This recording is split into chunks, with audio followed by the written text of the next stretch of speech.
Does the latest Minions film add to the franchise's rising popularity, or is it a despicable watch? Here's what the critics had to say.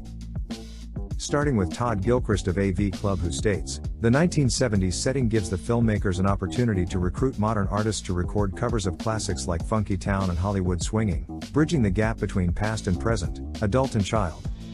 Ultimately, the rise of Gru exerts a negligible impact on the Minions' canonical journey. If nothing else, the film serves as a reminder of the characters' cartoonish charms, both literally and thematically, and their transcendent appeal. Up next is Ollie Richards of Empire magazine, who states, "Kyle Balda, director of the first Minions and Despicable Me 3, has a lot of fun with the film's 1970s setting, from towering hairdos, to a disco soundtrack, to evil lairs and Roger Moore-era Bond aesthetic vehicles. However, it's unlikely to win over anybody unmoved by the previous movies, and is likely to deliver exactly what you're expecting if you've enjoyed everything so far."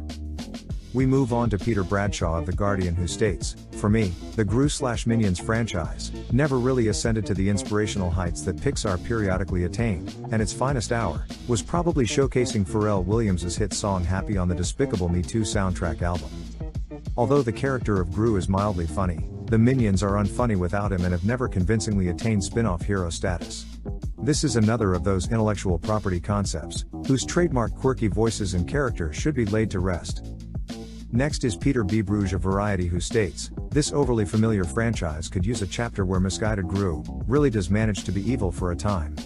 Instead, everything here is in service of either a laugh or an easy emotional reaction. For example, Balda pulls the Puss in Boots trick of making the Minions' eyes real big when they're trying to get their way."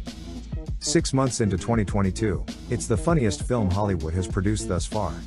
Audiences know what to expect, and Illumination delivers, offering another feel-good dose of bad behavior.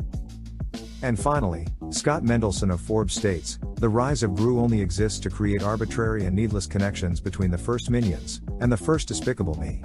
Minions ended with the title Yellow Goons being essentially adopted by a young Gru, and nothing in the rise of Gru justifies this fill in the non-existent blank storytelling."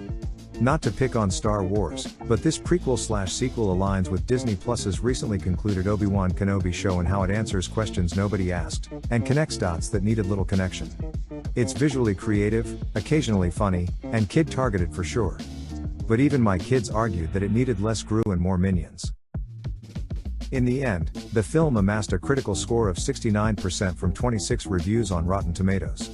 Not the freshest of scores, especially compared to the first 2 movies in the franchise, but it seems to have the usual funny and wacky charm of the Minions in abundance. Thank you for watching. You may also be interested in our previous review Roundup video of Lightyear. Furthermore, please like, subscribe and share, and look out for more content in the near future.